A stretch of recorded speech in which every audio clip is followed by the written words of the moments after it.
X ray spectrum থেকে এই কোশ্চেনগুলো আলোচনা করছি। Number 1 question, in X ray emission tube X ray is emitted by the acceleration of মানে কি হয়ে যায় ইলেকট্রন।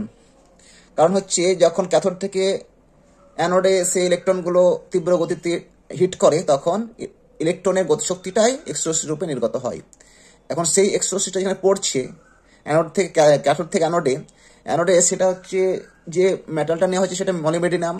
কেন নেওয়া হয়, তার হচ্ছে উচ্চ গলনাঙ্ক বিশিষ্ট হয়, আর একটা প্রপার্টি রয়েছে। এবং এক্সরশ্মি যেটা প্রোডাকশন হচ্ছে সেটা দুই রকম হবে, একটা কমল এক্সরশ্মি, একটা হচ্ছে হার্ড কঠিন এক্সরশ্মি।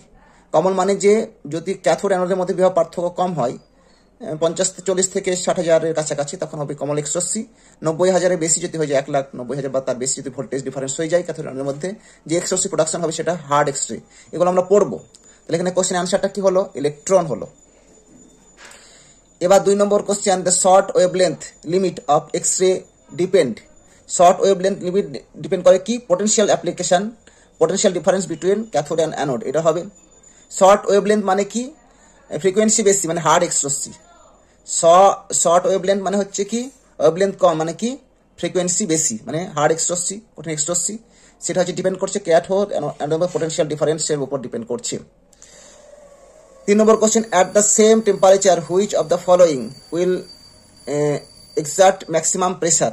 কোন ক্ষেত্রে, এটা হচ্ছে ক্লাসিক্যাল গ্যাস মলিকুলের ক্ষেত্রে নয়, গ্যাস বসনের ক্ষেত্রে নয়, গ্যাস অফ ফার্মিয়নের ক্ষেত্রে ম্যাক্সিমাম প্রেসার টেম্পারেচার। আচ্ছা, এটা হচ্ছে অ্যাট দ্য সেম টেম্পারেচার, একই টেম্পারেচার সব থেকে বেশি প্রেসার অনুভব করে কে, গ্যাস ফার্মিয়নস। ফার্মিয়নস কোনগুলো, প্রোটন নিউট্রনগুলি হবে। বোজন কণা কোনগুলো হচ্ছে, ফোটন কণা, WZ, এগুলো বোজন কণা। গ্যাস পার্টিকেলস কোনগুলো হবে, গ্যাস অণুগুলো হবে, কার্বন ডাইঅক্সাইড, নাইট্রোজেন, অক্সিজেন, এগুলো হবে। এটা কোন স্ট্যাটিস্টিক্স ফলো করে, ম্যাক্সওয়েল বোলজম্যান স্ট্যাটিস্টিক্স ফলো করে অণুগুলো। গ্যাস অফ বোজনগুলো হচ্ছে কি, বোস আইনস্টাইন এমবি স্ট্যাটিস্টিক্স, এটা বোস আইনস্টাইন স্ট্যাটিস্টিক্স। এটা Fermi Dirac FD statistics follow করবে, ফার্মি ডিরাক স্ট্যাটিস্টিক্স ফলো করবে। 3টে স্ট্যাটিস্টিক্স আছে আমাদের ফিজিক্সে, এগুলো আমাদের মেনে চলে। If the Fermi energy level at absolute zero is E suffix FO, the average energy of electron at absolute zero it কত হবে, 2/5 E suffix FO, Fermi energy এটা হবে E suffix FO, 3/5. The 5 number question, the critical exciting potential of electrostatic characteristic of potential of characteristic X-ray emission is given by কি করা যাবে, এটা characteristic x-ray প্রোডাকশনের ক্ষেত্রে আমরা দেখেছিলাম, যেটা হচ্ছে হাইড্রোজেন বর্নালিস ক্ষেত্রে দেখেছিলাম, যে লাইন স্পেকট্রামের ক্ষেত্রে দেখেছিলাম। সেটা হচ্ছিল এনার্জি হচ্ছে 13.6 Z²/n², এই ফর্মুলা দিয়ে হয়েছিল, তাই না। 6 number question, the graph between the frequency of line X ray and atomic number Z, the target is কি, প্যারাবোলা। যেটা আমি ফ্রিকোয়েন্সির সঙ্গে এটা হয় অ্যাটমিক নাম্বারের সঙ্গে ফ্রিকোয়েন্সি ক্যারেক্টারিস্টিক যে এক্সরে প্রোডাকশন হচ্ছে তার ফ্রিকোয়েন্সি বর্গমূল, এটা কার মোজলে সূত্র, এটা মোজলে সূত্র। সেটা তার আমি স্কোয়ার করে নিউ ভ্যারিজাস Z², এটা হবে কি, প্যারাবোলা হবে। যদি আমি কার্ভ অঙ্কন করি জেড বনাম নিউ, তাহলে হচ্ছে প্যারাবোলা দেখাবে।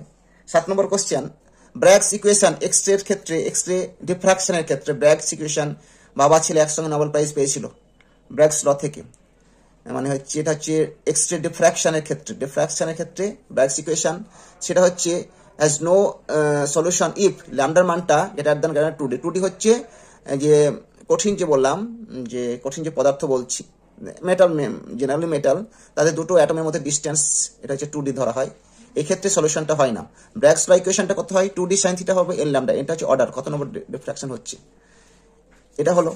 তারপর নেক্সট হচ্ছে 9 নম্বর কোশ্চেন, মলিবডিনাম ইজ, যেটা বলছিলাম, molybdenum is use in target element for production of X ray because, তার কারণটা কি, because it is a heavy metal. প্রথমটা হেভি মেটাল, আর দ্বিতীয়টা হচ্ছে, দ্বিতীয় পার্টটা খুব মেল্টিং পয়েন্ট খুঁজে হাই মেল্টিং পয়েন্ট আর হেভি মেটাল।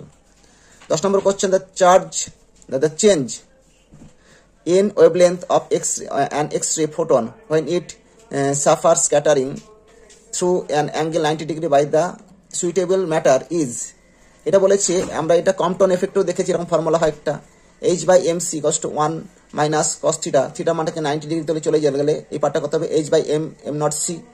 এখানে মান পুট করলে কত হবে 0.0242 অ্যাংস্ট্রম হবে। এবার 11 নম্বর কোশ্চেন, ম্যাক্সিমাম আর minimum wavelength of X-ray production of X-ray tube depend on, কে কার উপর ডিপেন্ড করে? অবশ্যই potential difference across the tube, অর্থাৎ ক্যাথোড অ্যানোডের মধ্যে পোটেনশিয়াল ডিফারেন্সের উপর ডিপেন্ড করে এক্সট্রোসিটা হবে ওয়েভলেন্থ ম্যাক্সিমাম হবে না মিনিমাম হবে। তো ওয়েভলেন্থ ম্যাক্সিমাম মানে হচ্ছে ফ্রিকোয়েন্সি কম। ওয়েভলেন্থ ম্যাক্সিমাম মানে ফ্রিকোয়েন্সি কম, মানে সফট এক্সরে বললাম। ওয়েভলেন্থ মিনিমাম মানে হচ্ছে ফ্রিকোয়েন্সি বেশি, সেটা হবে হার্ড এক্সরে হবে। কোন ক্ষেত্রে ব্যবহার করা হয়? সফট এক্সরে হচ্ছে আমাদের যে আমরা যেটা চিকিৎসার জন্য যে আমরা এক্সরে করি সেটা হবে সফট এক্সট্রোসিং। আর কোনো হচ্ছে মেটালের গঠন বা হচ্ছে একটা ব্রিজ তৈরি হচ্ছে তার গঠন তৈরি করার জন্য কেমন স্ট্রাকচার, সেটা হবে হার্ড এক্সট্রোসি আমরা অ্যাপ্লাই করি তার চিত্র নিতে গেলে। 12 নম্বর question, the energy of an X-ray photon of wavelength 1 angstrom is, কোন ফর্মুলা দেওয়া হবে? E=hc বাই ল্যামডা, এখান থেকে পেয়ে যাব 12.3 কিলো ইলেকট্রন ভোল্ট হয়ে যাবে। 13 নম্বর question, if nu is the frequency of X-ray and Z is the atomic number, তাহলে কি কার সম্পর্ক হয়? কোন সম্পর্কটা হয়? এটা হয়ে যায় নাম্বার, এটা নিউ ভ্যারিজাস জেড স্কোয়ার হয়ে যাবে, মানে জেড এরকম ছিল Z varies as Z minus B তার হোল স্কোয়ার, তাহলে এটা হবে সি। 14 নম্বর question, the energy of an ideal boson gas below condensation temperature is proportional to, এটা যদি ওই পার্টের না তবে বলছে টি টু দি পাওয়ার 5/2 হয়ে যায়, কারণ বোজন এনার্জির ক্ষেত্রে এটা হয়ে যায় ই ভ্যারিজাস টি টু দি পাওয়ার 5/3 হয়ে যায়, 5 e to the power 5/2 e ভ্যারিজাস টি টু দি পাওয়ার 5/2, এই পার্টটা হবে বোজনের ক্ষেত্রে এনার্জির ক্ষেত্রে। বোজন গ্যাস মানে হচ্ছে বোস আইনস্টাইন স্ট্যাটিস্টিক্স, বারবার বলছি। এই হচ্ছে কোশ্চেন থাকলো, এখানে শেষ করলাম।